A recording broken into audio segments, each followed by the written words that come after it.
Muito bem, gravando. Senhores, então estamos iniciando nossa atividade Ler o Filme, hoje com o professor Ricardo Agum, que vai falar um pouco sobre o documentário Quilombo do Tambor, que é um documentário que está disponível no YouTube.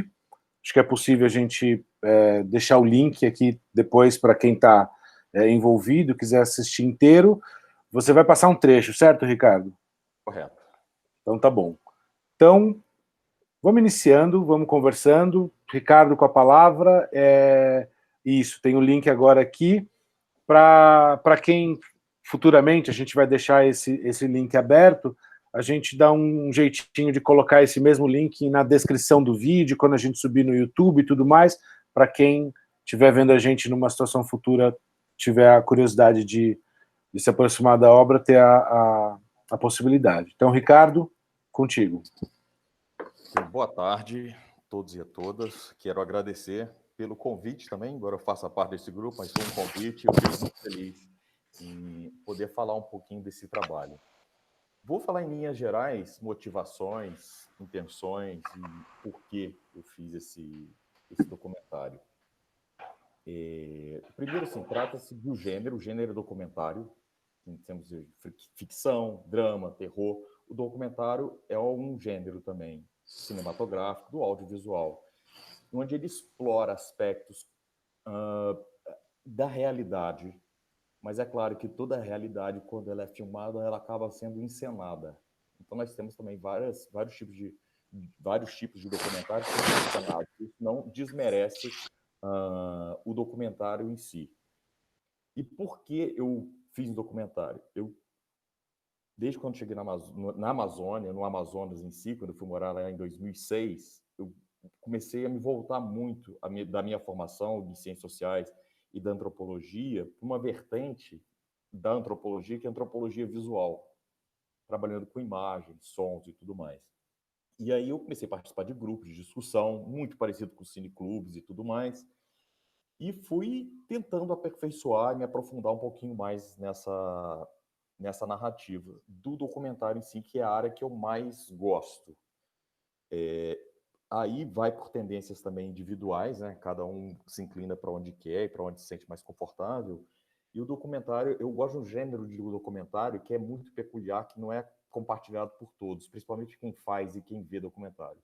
É o documentário narrado, onde você tem uma boa parte de ações, que por vezes são ações mudas, e do decorrer disso você tem falas, depoimentos. É um estilo bem antropológico também de se fazer um documentário. E esse documentário, Quilombo do Tambor, ele parte para essa vertente também desse gênero. Bem, por que surgiu a vontade de fazer um documentário? Eu já tinha feito um documentário mais experimental, ou seja, menos profissional, que é um documentário que chama Pardo, Vozes de Rio Pardo, que Pardo era a comunidade, não tem a ver necessariamente com a questão étnica, mas é porque Pardo era o nome da comunidade que eu fui trabalhar pela Fiocruz de Manaus, e aí a gente fez um documentário com a fala dos moradores, da construção histórica e social daquela comunidade, na década de 90 até os anos 2000 e pouco.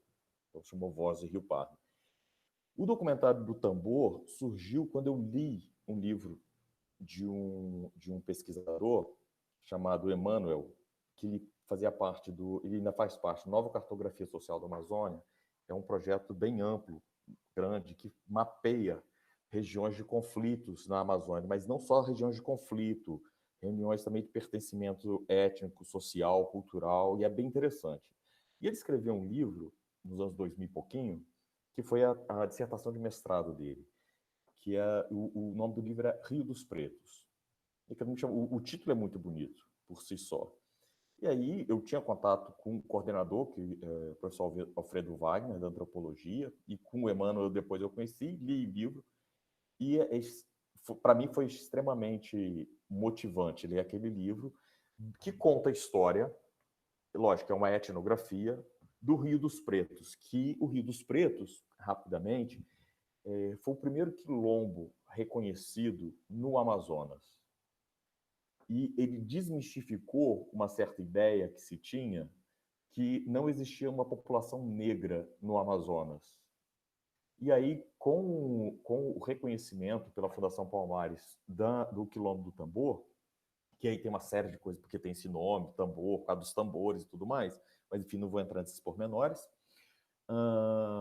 me chamou muita atenção isso. Eu li o livro, conversava muito com o Emmanuel, e aí surgiu a oportunidade que foi lançado um edital do Ministério da Cultura, e eu concorri esse edital, acho que em 2012, 13, alguma coisa, perto de 14, e aí nós ganhamos o edital para rodar um documentário falando sobre o Quilombo do Tambor.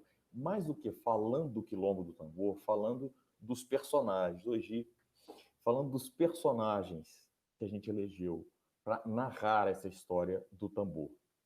E aí, depois do Quilombo do Tambor, tem 2 pontos, que se chama territórios sobrepostos. Uma questão que, para quem conhece a história de lá, e ninguém é obrigado a conhecer, o Quilombo do Tambor, ele pertence a uma área, que é uma área do município de Novairão, no Amazonas, que é de uma região extremamente conhecida por ser turística, que são as Ilhas de Anavilhanas. Uma região muito bonita, diga-se de passagem, e de difícil acesso também. E na década de 80, esse território todo foi criado um parque nacional chamado Parque Nacional do Jaú. E o Parque Nacional, ele traz em si uma característica muito contundente de que em um parque nacional não pode ter presença humana. E por isso nós colocamos o nome, Territórios Sobrepostos. Por quê? O Quilombo do Tambor já estava lá há quase 100 anos, o tambor, a comunidade do tambor. Na década de 80, no governo militar, aí tem uma série de questões também que não vou pormenorizar, porque é muito grande essa discussão, foi criado esse território, que é esse Parque Nacional do Jaú. E com a criação do parque, houve o início do processo de expulsão dessa população do tambor. E é nesse ponto que o documentário chega. Ou seja, para fazer essa leitura, contribuir com essa leitura, que a leitura quem faz são os próprios moradores. E aí, nesse gênero, como eu já estava falando do documentário, o que a gente fez? Elegeu alguns personagens que a gente foi conhecendo, a gente fez uma pesquisa mais a fundo nessa contribuição, nesses laços e tudo mais, de conhecer a comunidade, conhecer os habitantes daquela comunidade que tinham se mudado para a cidade e tentou criar, construir essa narrativa. A gente tem um personagem central que aparece no filme, mas mais do que isso, nós temos falas dos moradores. E uma fala que eu queria apresentar para vocês, que é uma fala que, para mim, ela é extremamente representativa. Por quê? A gente está falando necessariamente de uma minoria, de uma população extremamente marginalizada, explorada, depreciada e que foi expulsa da sua terra.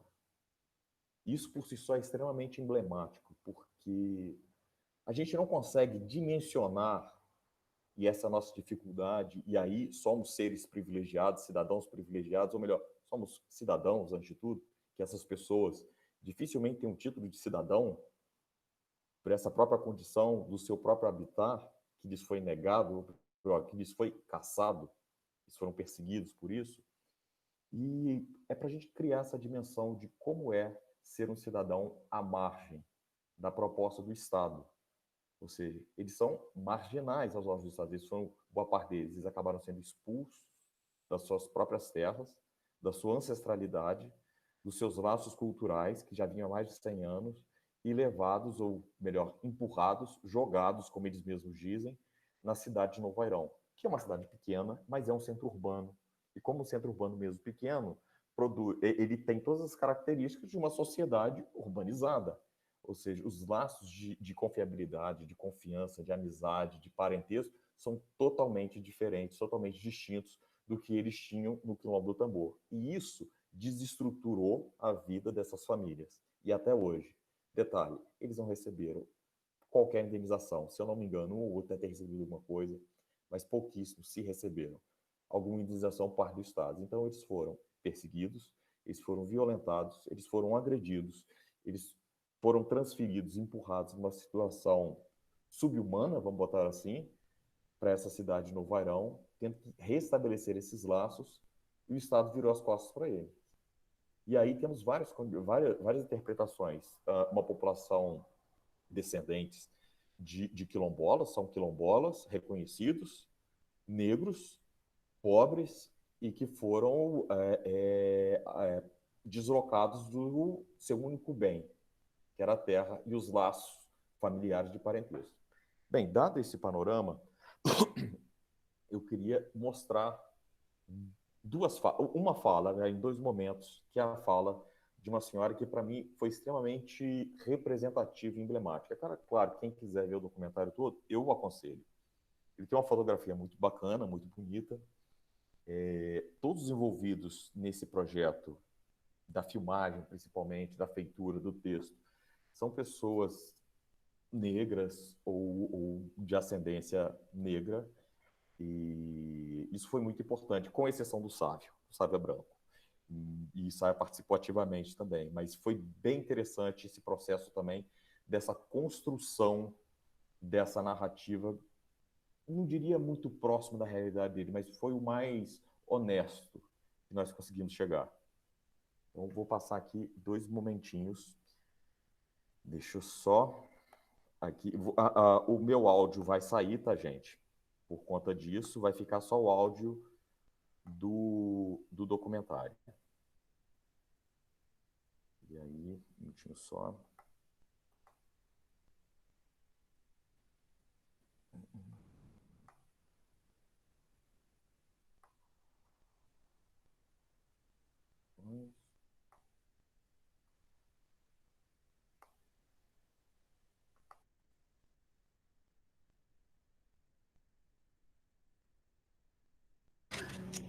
Ah, mas lá no tambor é muito melhor, né? Porque lá era difícil, é difícil a vida da gente, mas, no caso, vai pro lago e pega seu peixinho, seu tracajá, né? Vai Eu ali... só tô ouvindo, Ricardo, eu não... né? E aqui na A cidade... projeção não está vindo. Agora sim. Agora sim. Sumiu de novo.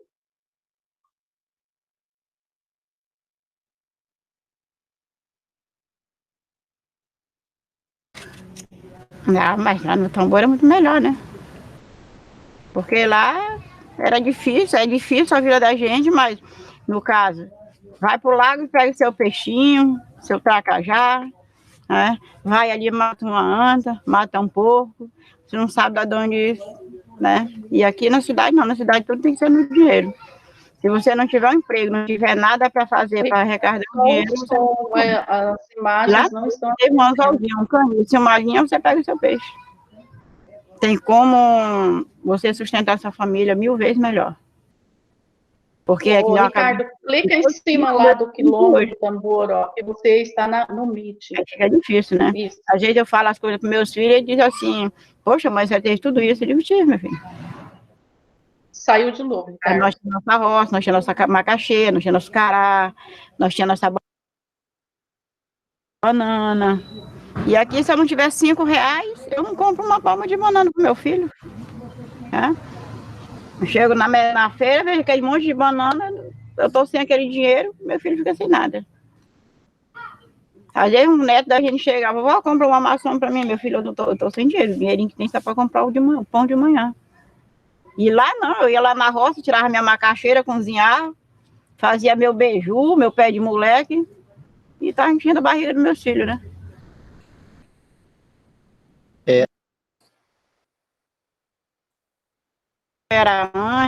Era muito bom, porque no caso a fartura era ótima, né? Regatão, tinha bastante regatão que ia para lá. Aí os seringueiros que cortavam seringa, tinha seus patrões. E aí já faziam aquela aviação para tirar aquela quantidade de tempo da safra, né?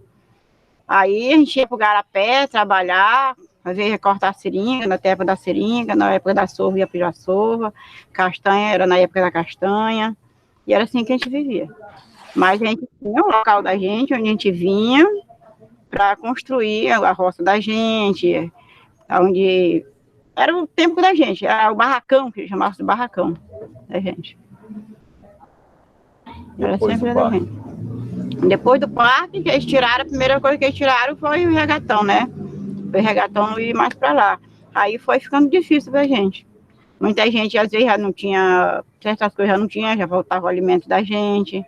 No caso, o café, o açúcar, o básico, né, já estava faltando.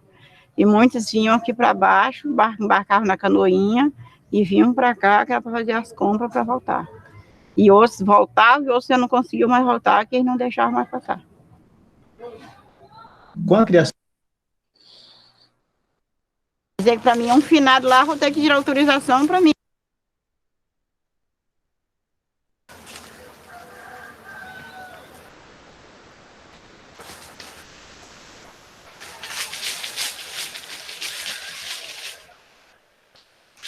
A gente morava lá dentro, a gente sabe tudo lá de dentro. Por que que a gente, para entrar lá dentro, tem que pedir autorização daquilo que era da gente? Meu pai, meus filhos, tem a sepultura dele lá dentro, nunca mais na vida eu vi, não sei nem se ainda existe, menos o toco da cruz lá dentro. Quer dizer que para mim, um finado lá, vou ter que tirar autorização para mim ir lá e para mim ver a sepultura do meu pai. E eu acho errado isso aí. Deveria ter caminho aberto para a gente entrar. O povo dentro do tambor parece que são mais vizinhos do que os da cidade. 100%. Parece que eles são mais humanos. É assim, o vizinho é mais... Até... Se você na cidade você não tiver nada, você não tem nada. Se lá, se você não tiver, o vizinho, ei, vizinho, vem almoçar. Vizinho, vamos tomar um café. Então, totalmente é diferente. Se o vizinho adoece, o vizinho lá do outro lado da rua, do outro lado do Garapé, não tem o que comer, o vizinho vai lá, leva um lanchinho pro vizinho lá. E aqui, se não tiver, o cara vai passar fome, vai morrer de fome, porque ele não vai levar, não. Poucos ajuda.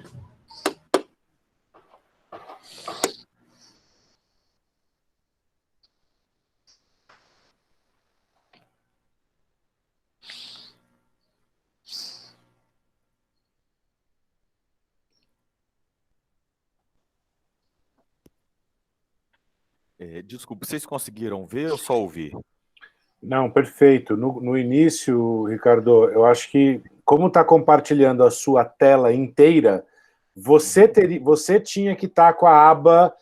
E quando você voltava para o Meet, a gente deixava de assistir, mas depois foi perfeito. O som estava muito bom para mim, eu consegui entender absolutamente tudo, e tudo bem, o comecinho ficou sem imagem, mas não perdeu por isso não, foi muito bom. Ah, não, tá ok, então. Falando que o diretor de imagem foi o Cláudio Lavor, lá de Roraima, que é um grande diretor de imagem, não, de som. Ele conseguiu fazer milagres mesmo com todo o ruído. Mas, enfim, voltando à discussão que a gente estava estabelecendo, eram 2 ou 3 momentos de uma fala dessa senhora que, para mim, ela é emblemática, porque ela consegue descrever, em poucas palavras, e de uma sensibilidade e com uma força, a violência que eles sofreram. De todas as entrevistas que nós tivemos, e quando você está fazendo um documentário, é muito complicado, porque você tem alguns atores meio chaves, meio coringa, você entrevista muita gente e tenta ver o que vai render ou não. A gente tem um monte de entrevistas que não entrou, enfim. E dessa senhora foi muito interessante, já contando um pouco da feitura, porque quem ia dar a entrevista seria o marido dela, que é o filho de um dos fundadores do tambor. E chegou na hora e ele não quis falar. E aí, nossa produtora conversou com ela, era uma figura que até então a gente não conhecia, e perguntou se ela topava, assim, para a gente não perder a viagem. E a gente começou a conversar com ela.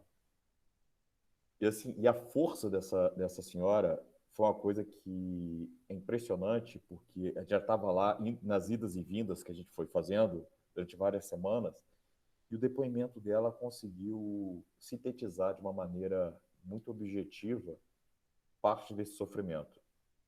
E foi tão forte que eu lembro dela conversando e eu estava entrevistando, que tem uma hora que eu tive que parar a gravação, porque eu não estava aguentando mais. Porque o olhar dela é muito penetrante. Foi muito rápido isso que passou, mas assim, a força do olhar dela, assim, ela não tem raiva, ela não tem ressentimento, mas ela tem uma força no olhar que ela quieta já se expressa. Isso foi muito interessante para a equipe como um todo. Assim, depois desse dia, eu acho que a gente suspendeu as gravações, porque acabou com o clima de todo mundo. Mesmo a gente envolvido naquela maratona, depois da entrevista dela, a gente teve que ir para a pousada, sossegar o facho para poder refletir e poder entender o que estava acontecendo. Então, em linhas gerais, é mais ou menos isso. Eu posso falar de outras coisas também do documentário. Assim, quando a gente está fazendo um documentário, hoje pela manhã eu estava convidando alguns alunos, e sim, primeiro, não tem nada de glamuroso. É trabalho, é suor, é cansaço, é estresse, e o resultado nunca é aquele que você estava esperando ou que os membros da sua equipe estavam esperando. Isso é um ponto. Mas é como trabalho acadêmico também. Trabalho acadêmico nunca fica aquilo que a gente espera, né? Sempre tem os pormenores.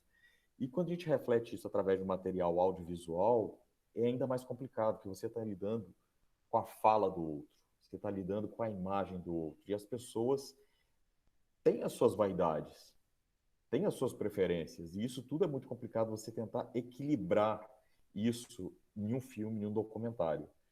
E o nosso maior medo, e a gente discutiu isso aqui, era perder um pouco a mão de ser uma coisa ou chapa branca ou chapa marrom, seja lá o que for.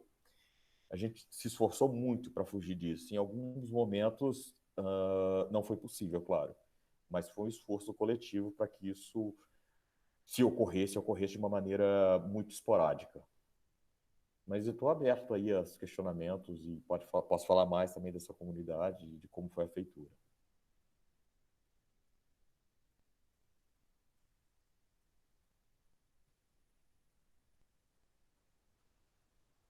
É maluco pensar, né? Assim, vou só jogar aí, se alguém tiver mais alguma coisa para complementar, enfim, você que participou da feitura do documentário, dirigiu o documentário, assim, tem uma situação, eu conheço um tanto ali aqueles quilombos do Vale do Ribeira, lá em São Paulo, né? E ali existe um barulhão aqui fora. Ali existe são minas, né, de pedreiras que são construídas e minas que são e que foram mudando e foram expulsando as pessoas daquela região, e aí a briga se dá judicialmente, alguns poucos quilombos conseguem sucesso, a maioria. Nesse caso, não é o poder econômico chegando, foi a criação do Parque Nacional. É isso? Explica um pouquinho para a gente como que se deu essa expulsão deles ali. Eu não vi o documentário ainda, estou com o link aqui, eu quero ver ele inteiro, só que eu não sei se o documentário consegue explicar esse arco inteiro, né? Eu queria entender essa situação específica. Ok, assim, primeiro, assim, o que seria um quilombo? O que é determinado, assim, o que é reconhecido como quilombo? Quilombo é uma comunidade, uma região onde os negros que se libertaram ou fugiram, eles buscam abrigo. E geralmente esses lugares são lugares muito longe, muito distantes, sem a menor infraestrutura, até hoje. Para você chegar no quilombo, você vai caminhar dias e dias, andar de barco, fazer assim, e o que é mais impressionante é que eles fizeram isso na dobra do século anterior, século passado, que eles chegaram nessa região. Essa região hoje ainda tem uma densidade populacional muito baixa. Naquela época, então, menos ainda, ou seja, olha o desespero de dois casais fugindo da opressão, se enfiar no meio do Amazonas, sair do Nordeste, se enfiar no meio do Amazonas, no Vairão, lugar divisa nessa época, do nada, com coisa nenhuma, para se esconder, para fugir da opressão. E lá eles foram tendo filhos, foram mantendo matrimônios e por aí vai. Criaram essa comunidade e essa sociedade. Esse é um ponto. Quando a gente está falando do território sobreposto, tem também uma questão econômica da formação do Parque do Jaú. A formação do Parque do Jaú, primeiro, foi nada contra a formação de parques, sem dúvida alguma, mas respeitando os devidos limites dessa interação homem-natureza. Agora, nós vivíamos uma época, de um período não democrático, um período de ditadura militar no Brasil, e quando foi decretado esse parque, eles levaram anos para tomar conhecimento de que existia um parque. Os moradores do próprio parque não sabiam que existia decretado, se estabelecido aquela área como parque. O parque é para proteger fauna, flora e tudo aí vai. Beleza. Só que eles não foram consultados, eles não foram informados do que estava acontecendo. E veio de cima para baixo. Mas é uma questão econômica também. Porque se a gente pegar a história do regime militar na região amazônica, como um todo, na época de 60, 70, houve uma expansão da questão do turismo, a turistificação da Amazônia. Quem já ouviu falar em Santarém, tem um hotel tropical em Santarém, que era da Varig e tudo mais, assim como tem em Manaus. Isso vem do período militar. Então, essa área dita de preservação, que é de preservação, sem dúvida alguma, é para exploração econômica, turística e econômica. Agora, o turístico e econômico desprezando completamente a convivência social e humana que existia na área. Passa por cima de tudo, vem de cima para baixo e manda quem pode e obedeça quem tem juízo. Então, é essa discussão, é esse o cerne da discussão que a gente está tendo. A falta de tato de lidar em um período, lógico, a gente está vivendo um período de exceção, sem dúvida alguma, mas outras ações como essas ainda a gente encontra no Brasil contemporâneo. Hoje, talvez, mais do que ontem.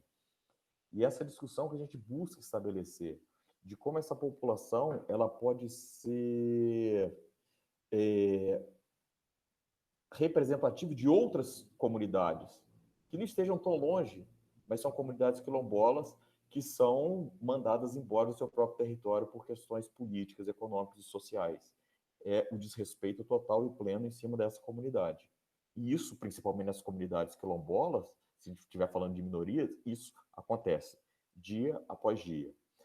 Bem, eu participei de alguns estudos de laudo antropológico para delimitação de áreas quilombolas, principalmente no Maranhão, e é muito comum, aliás, é muito comum não, o que a gente vê hoje é o total desrespeito a essas normas. Você pode ver que há, por parte do governo federal, a desautorização desses laudos e a revisão de tudo que foi feito em cima dessas comunidades quilombolas hoje. Ou seja, não reconhecer essas comunidades enquanto quilombolas, porque o reconhecimento dessas áreas vai prejudicar, geralmente, empreendimentos econômicos daquela região. Isso acontece no Brasil inteiro. O caso mais emblemático, talvez, do Brasil seja a questão do Maranhão, onde lança o foguete ali, gente, me ajuda. Alcântara. Região de Alcântara. Base de Alcântara. Base de Alcântara, exatamente. Exato, obrigado, Matheus. Onde tem uma população quilombola e que estão sendo também desalojados do seu território. Então, o documentário tenta trazer isso à tona. Agora, foi feito em um período também, não muito distante do Brasil, onde a gente podia discutir essas questões. Hoje em dia, a gente está um pouco mais limitado, porque a gente vem sendo cerceado de parte desses direitos, de ouvir, ser ouvido, enfim, é um momento um pouco mais delicado. Flávio?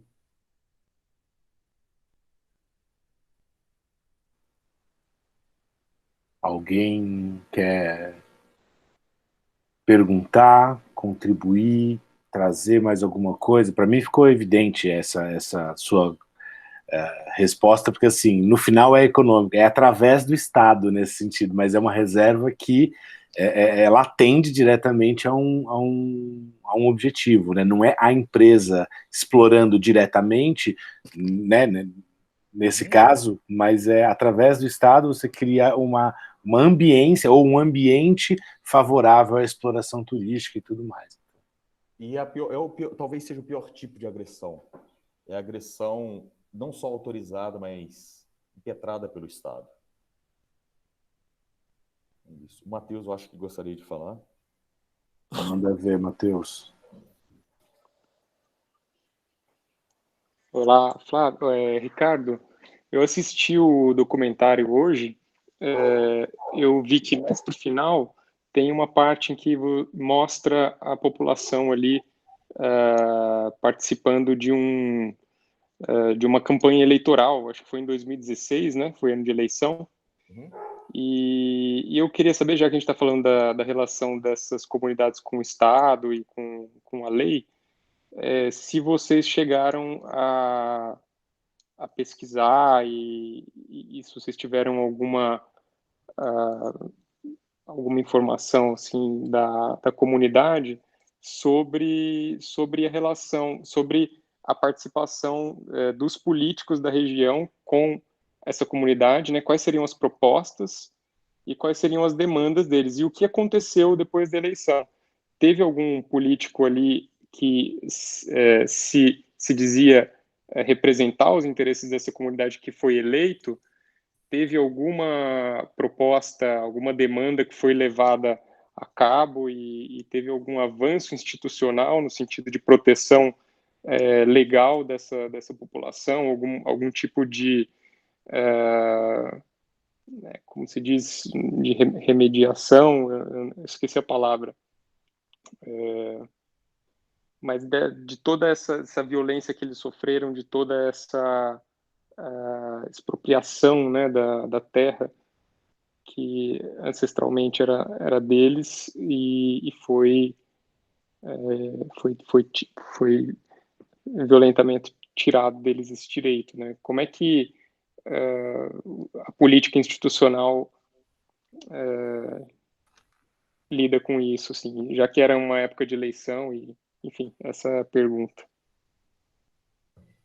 Então, ótima essa questão, porque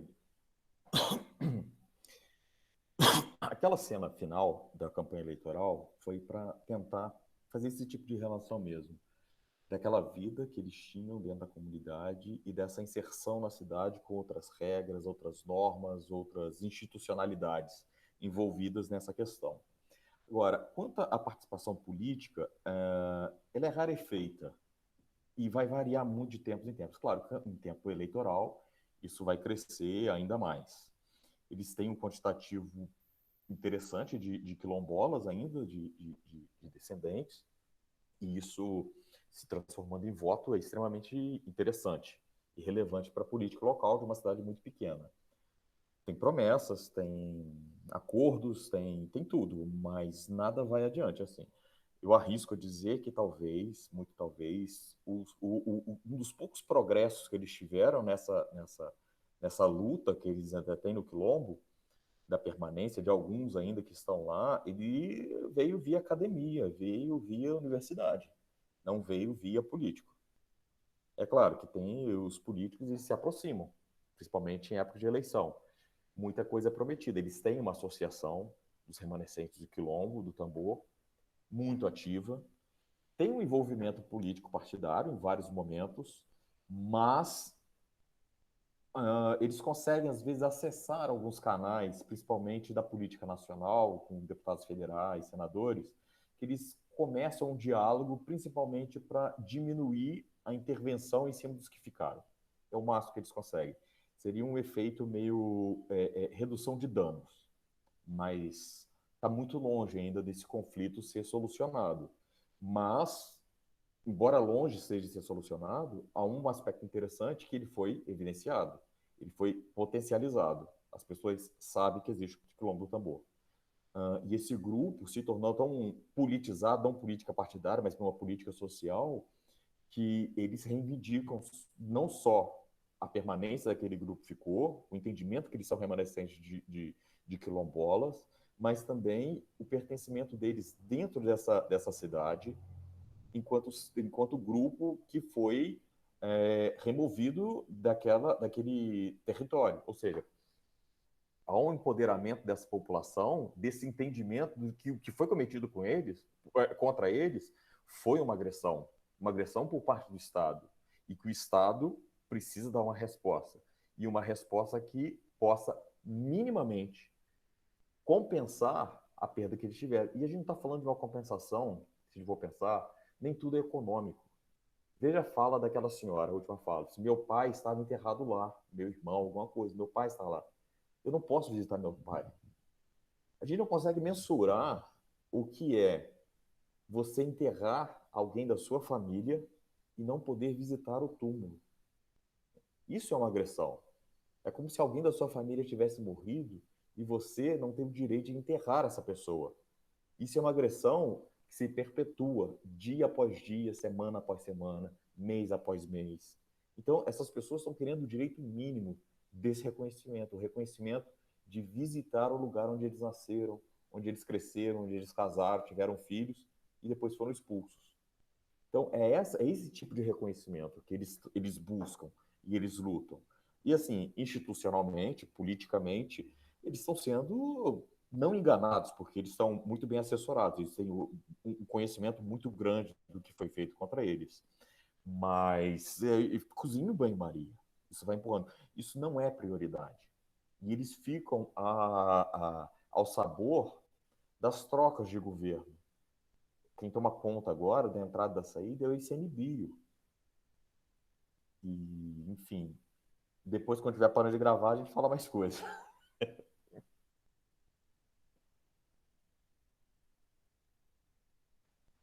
Essa fala de... Celi, fala você não estava inscrita, mas Desculpa, eu esqueci de me inscrever lá no chat. Você, sua vez. Não, eu queria saber se existe algum trabalho do Ministério Público ou da Defensoria, um trabalho articulado, e também um trabalho articulado com outros quilombos, né? Federação, essas coisas. Porque esse de Alcântara, eu vi um vídeo, faz alguns dias passou para mim, um vídeo, algum colega me passou, mostrando de um trabalho de resistência que eles estão fazendo lá, né? Contra a expulsão e tal. Então, eu queria saber, assim como com organismos internacionais, tal, né, de defesa de direitos civis, essas coisas.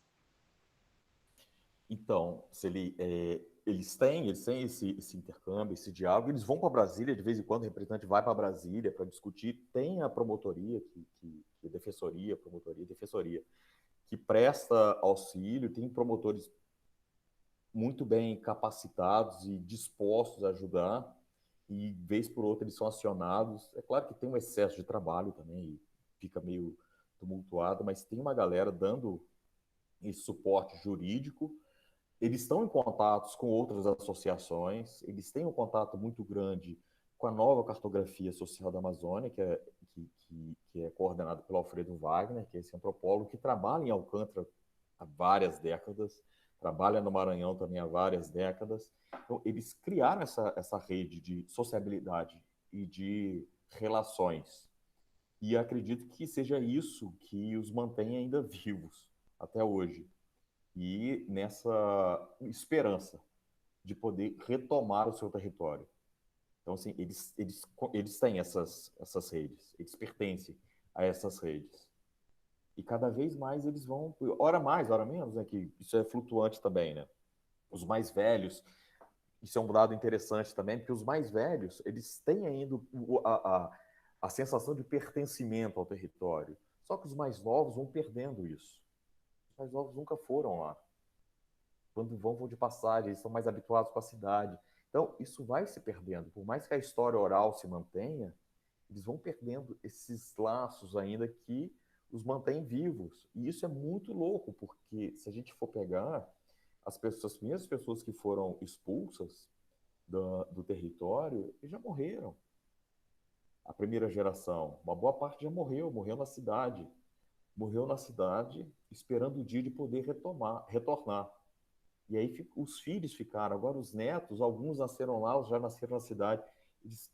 Eles vêm no movimento, uma luta constante de manter esses laços.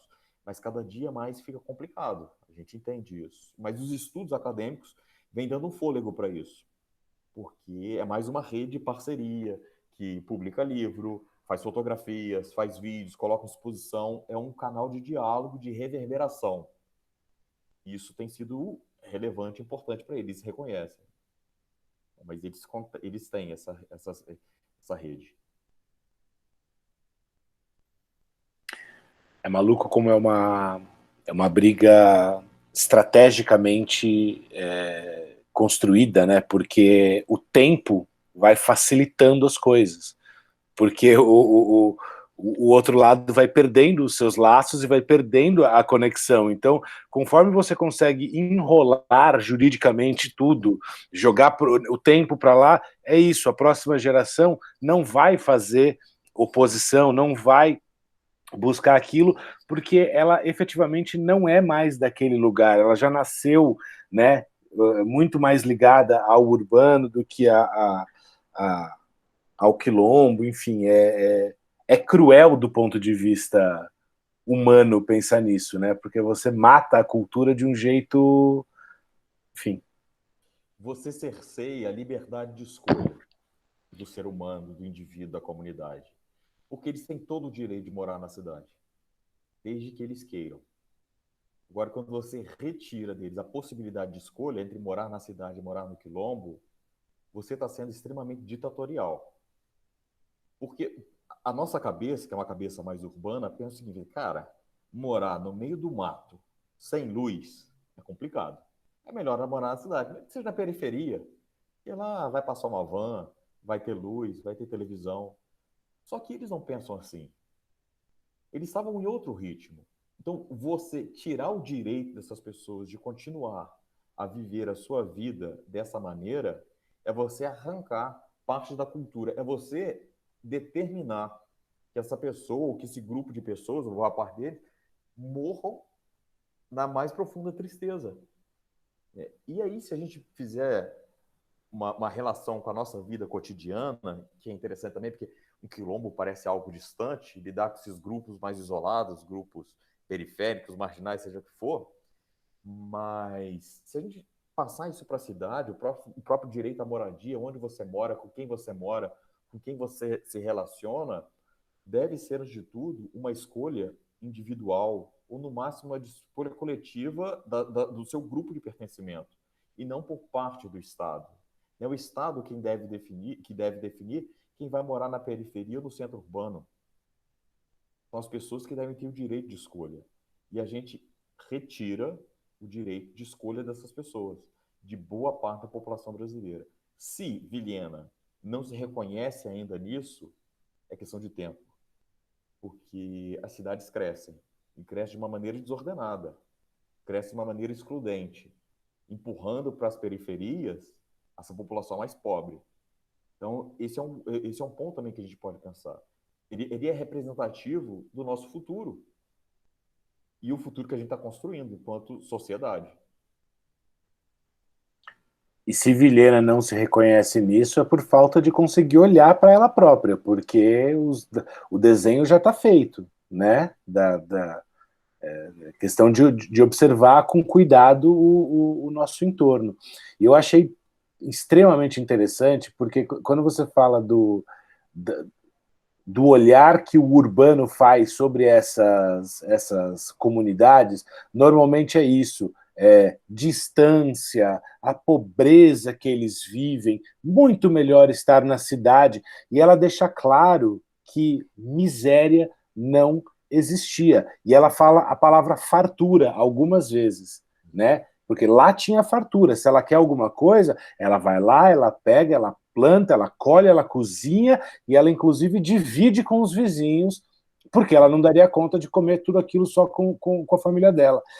E aí quebra absolutamente a lógica capitalista, urbana e tudo mais, porque, né, não se trata disso, não se trata de ter o dinheiro ou de ter luz elétrica, na maior parte das vezes. Se trata de você ter condição de sobreviver, de viver bem, né, humanamente, enfim. Bernardo? É o Bernardo ou eu? Desculpa, peraí, acho que eu pulei alguém. Gisele, desculpa. Deixa eu Gisele, só completar rapidinho o que o Flávio falou, é porque manda. a gente tem uma dificuldade entre viver bem e viver melhor. A gente quer sempre viver melhor, enquanto o significado é viver bem. E essas pessoas têm a chave disso, que é o viver bem, que a gente ignora completamente.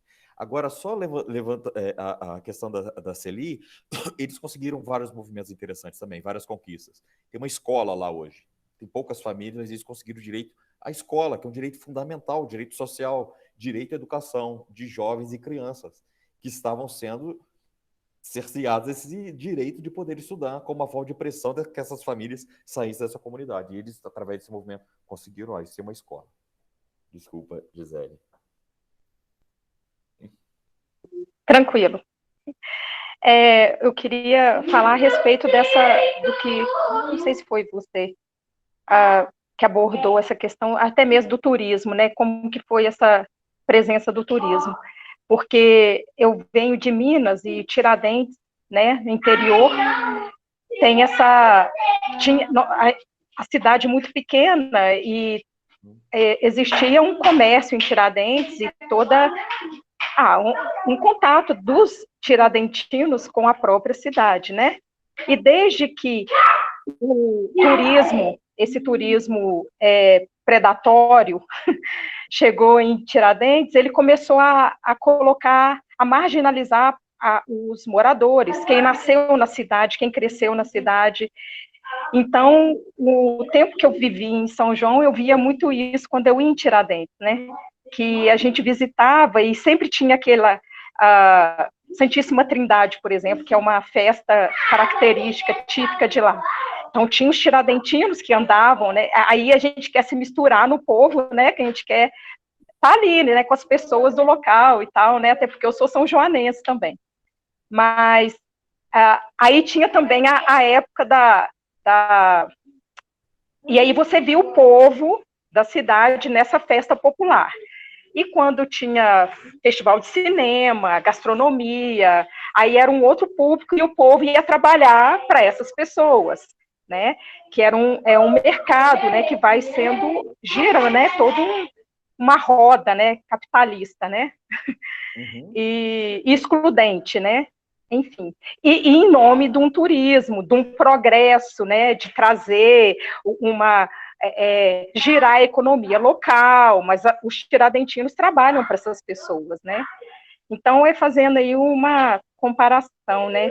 E lembrando que em Rondônia a gente tem aí as feiras, né? A gente, quando vai à feira conversar com essas pessoas mais simples, a gente vê essa relação bonita que essa senhora, eu vi ela falando, e às vezes você vê aqui em Vilhena, essa relação bonita com a terra, né, de tirar da terra o sustento, de plantar o que vai comer, e essa comunidade em torno, né, ali, pessoas, feirantes, né, que um troca com o outro, eu tenho esse alimento, eu troco com você, não precisa nem pagar, né, então essa troca é bem interessante, e isso acontece ainda em Vilhena, né, fazendo, né, essa ponte com a nossa realidade.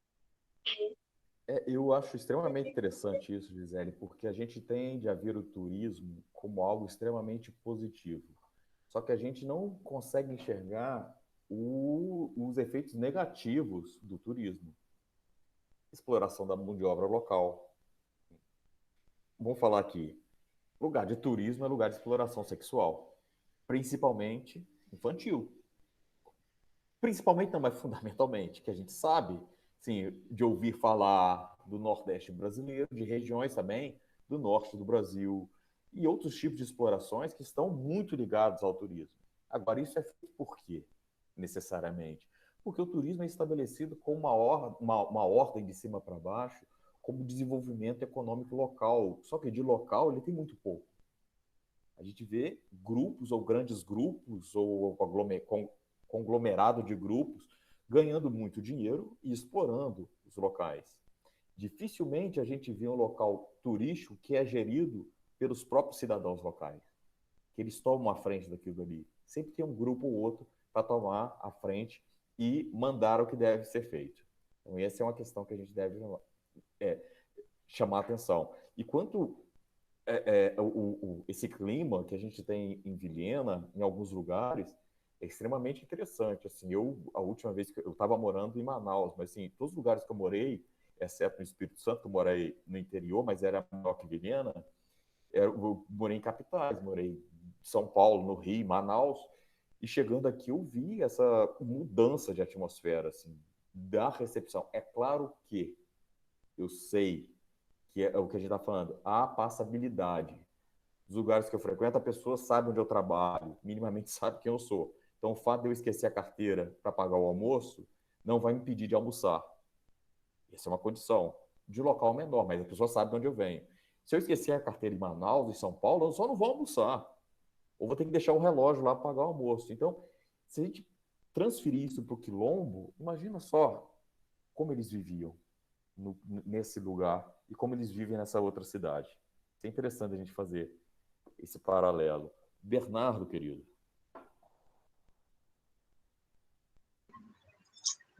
Obrigado, Ricardo. Boa noite, boa tarde, boa noite a todos e a todas. Eu gostaria de fazer como faço sempre, um bocadinho de confusão. Vocês vão me perdoar, é porque eu não conheço muito aquilo que é a vossa realidade. Mas já agora começo por felicitar o Ricardo pelo documentário. Eu tive um bocadinho de tempo e consegui ver do princípio ao fim. Só lamento não ser capaz de interpretar bem o que eu acabei de ver. A minha questão, a primeira é: há alguma relação entre o documentário que o Ricardo nos traz, nos apresenta, com um outro? Não sei se aquele é documentário, se tem uma outra designação, que acho que é o Narradores de Javé. Há alguma relação entre estes dois elementos? Me parece que tratam. O argumento parece que anda à volta quase que da mesma coisa. Não é? E depois, aí retratos de.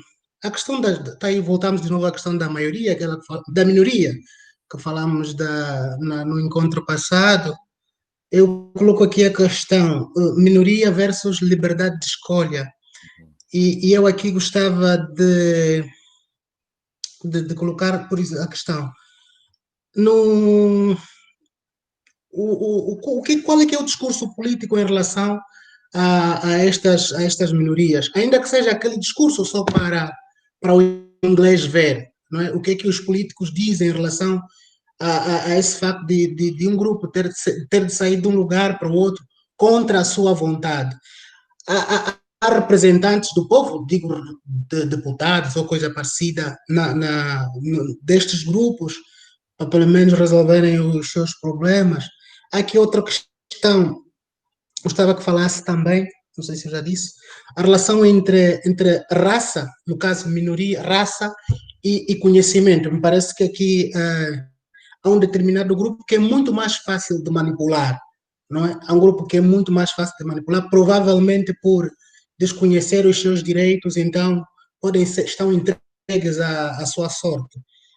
E depois, esta aqui é disparate. As duas vozes, as vozes dos 12 interlocutores, pelo menos aqueles, são três, penso, 2 ou 3, mas os 12 interlocutores, as duas vozes são representativas?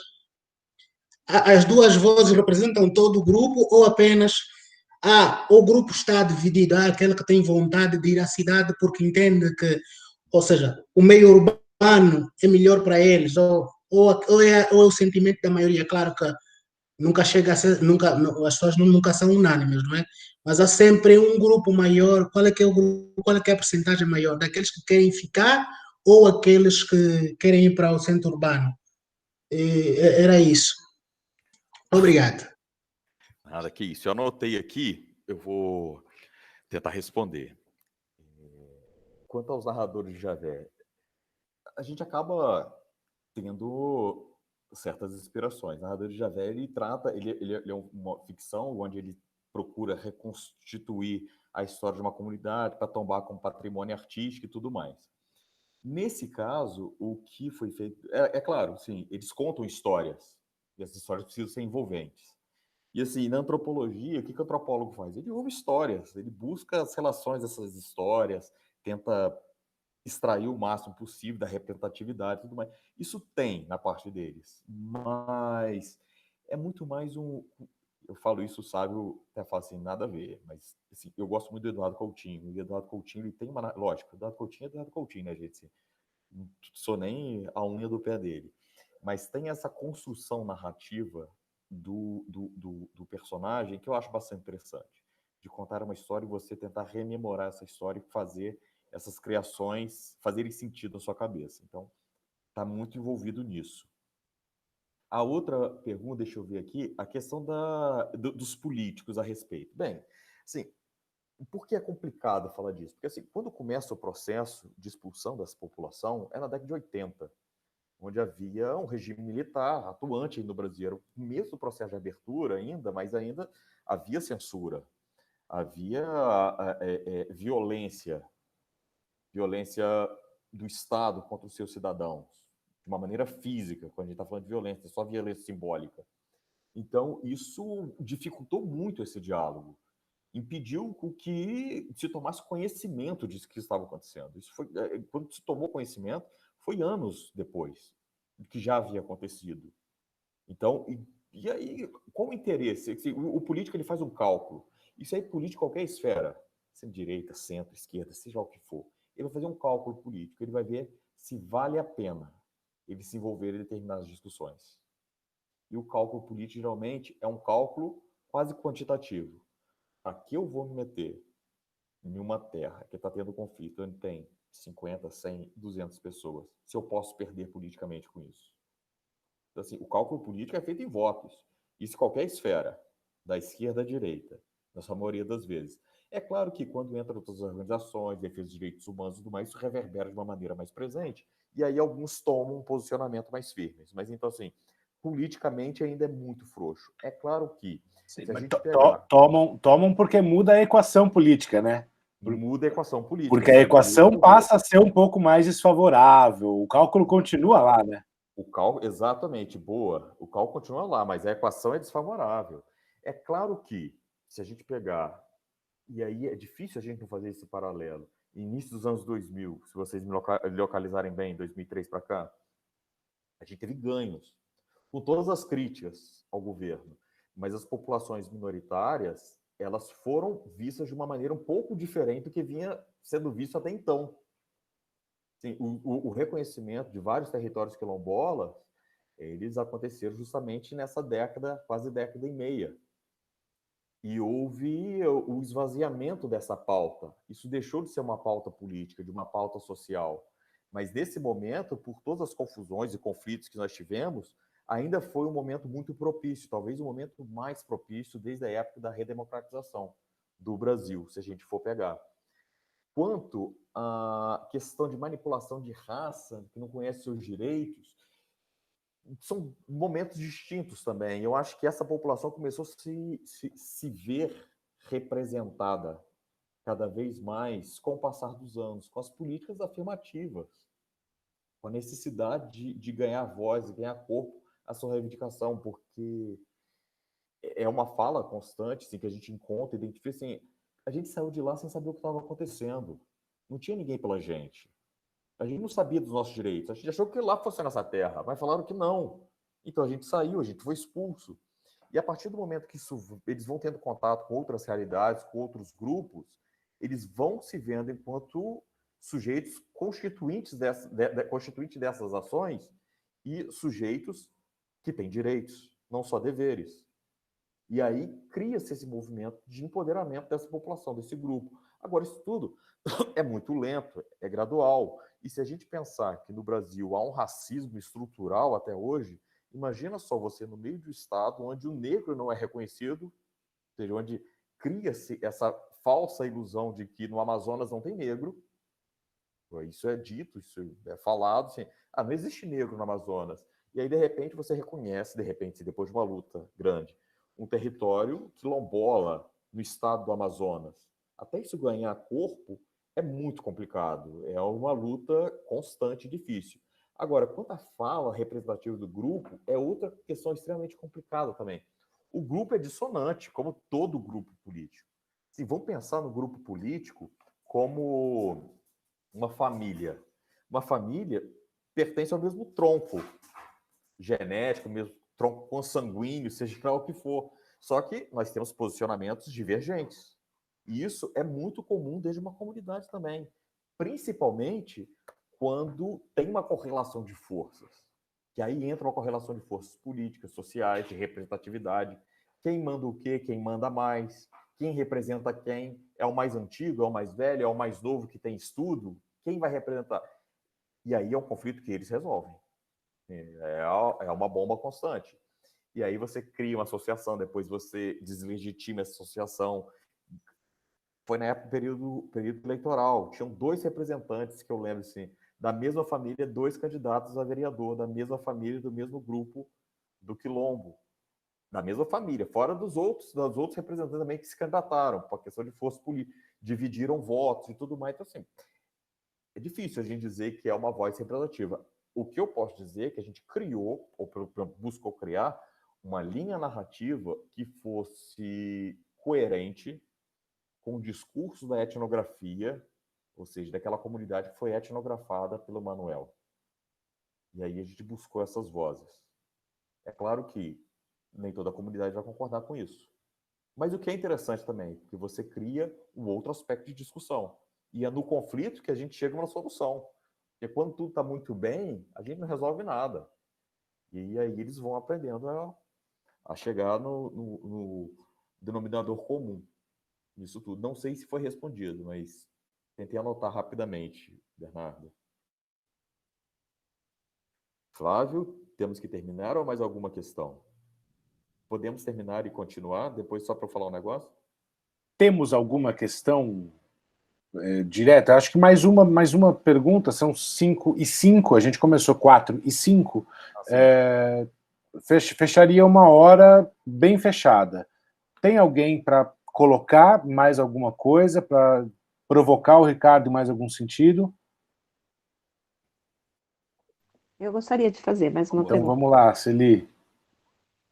Ricardo, vocês ainda mantêm contato com esse pessoal, com essa comunidade? Como que é?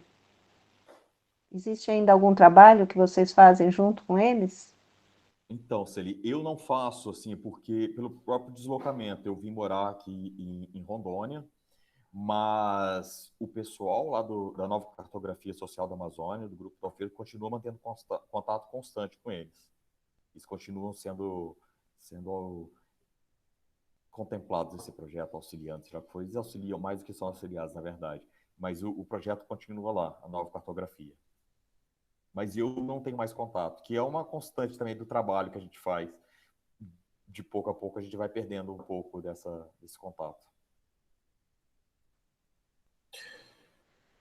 Então, gente, para respeitar o tempo, né, a gente vai encerrar agora a gravação e o momento formal da conversa, do ler o filme, né, do projeto, mas o convite para que fiquemos, vamos imaginar que a gente está, né, lembrando a parte social, né, acabou a palestra, a gente continua conversando nos corredores, tomando um cafezinho e tudo mais, então o convite para quem ainda quiser aqui de forma mais descontraída e mais tranquila, né, permanecer conversando, tá feito, tá bom? Então, paro de gravar.